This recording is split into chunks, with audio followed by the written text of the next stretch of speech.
You mentioned 2006 when you were outspent 3-1 and you still picked up seats. How's that going to be different for you guys this year when you had the 3-1? In which? In 2006 when you were... In 2006, I think the seat of John Carney is a great example of what we're going to be doing this year. In 2006, the Democrats, in my view, could have taken the majority.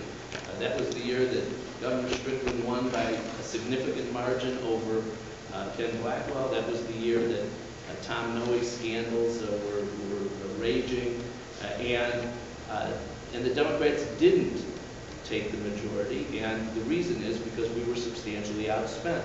John Carney, who is now a state rep here, first ran in 2006.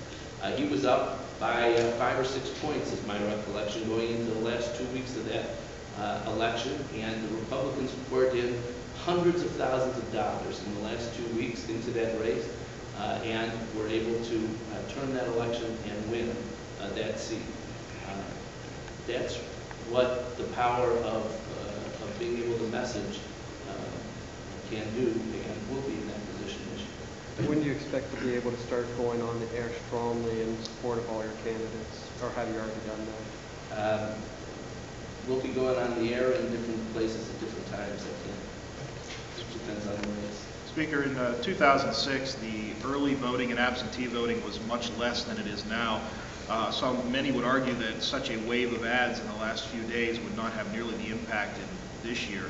When you're facing a headwind like you are, and I don't know, maybe AJ can even talk to this as well, how does that affect your strategy, and is it more difficult or less difficult when you're, like you said, you're trying to hold back the tide, and half the voters may vote before election day? Yeah, and that does change the dynamic significantly in elections, the early voting. One thing that it does, it makes the personal contact all the more important. And again, as I think it was Speaker Pro Tem Szollosi mentioned, we've had our members out having contact with their constituents for a year and a half. The other thing is that it makes races more expensive because now you can't focus just on 2 weeks. You have to focus on contacting voters and messaging with voters for a much longer period, which is more expensive.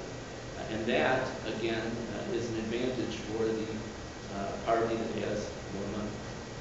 But if I can just follow up on that. Yeah. There's been a lot of criticism this session that this was there was a lack of activity, very few bills, that both sides accusing the other of politics in everything that was done. Some of what you're saying today seems to bear that out, that you have been campaigning for the better part of this session. How did you balance that, and how do you push back the criticism that maybe the decisions all along this session have been about winning this year? Well, first of all, the decisions haven't been about winning. The decisions have been about putting people back to work. And if I haven't made that clear, let me make it clear one more time. We have been focused, laser-like, on job creation. That has been our number 1, our number 2, and our number 3 priority.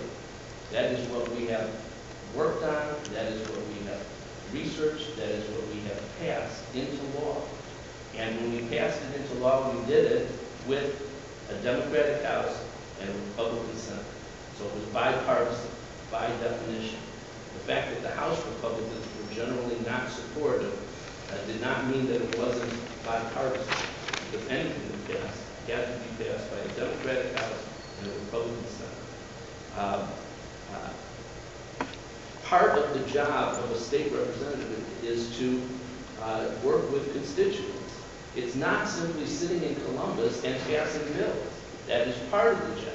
But a major part of the job is being in your district and talking to the voters and talking to your constituents and finding out what they care about and finding out what's on their mind and helping them when they have a problem with issues locally. If it's, the library isn't open long enough or they can't get their VA application through, or small business owner needs help with the Department of Development. It's the member's obligation, part of the job, to try to help constituents in any way we can. And we focus on that and we emphasize that. That's what our members are doing all year long. That helps them coincidentally in election, but it's done because that's part of the job, helping constituents. You want to add anything, AJ? No, just to elaborate a bit on early vote, your question, Jim. We, obviously are very focused on it. It's different based on the county in which we're targeting voters. Obviously, there's a few early vote that counties that send requests out proactively. So we are focused on that. It does make races more expensive, but it's something that we've been able to take advantage of in the past few cycles as well, and do better, we think, than our opponents.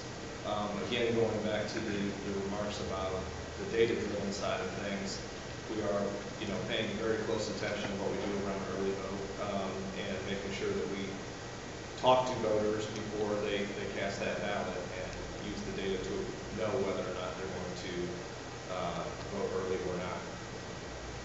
You've said that all races are local. What do you do then to combat the tendency by some voters just to vote a straight party ticket? If the feeling is up above is that they want to go against the governor or in the U.S. Senate race go Republican, how do you convince them not to do that with this race? Yeah, I mean, it's the individual person-to-person contact. That's why we run a grassroots campaign. That's why we do the messaging that we do. And again, I would highlight, my race as an example. In 2006, I got 63% of the vote.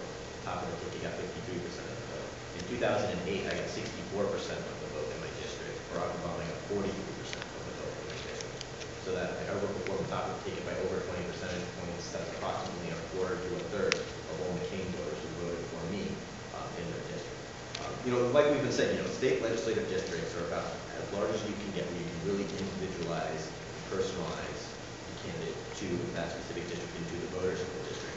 And it takes a lot of work, it takes a lot of effort. It's certainly not easy to do, but it is very doable. I've done it in my case for 2 consecutive races.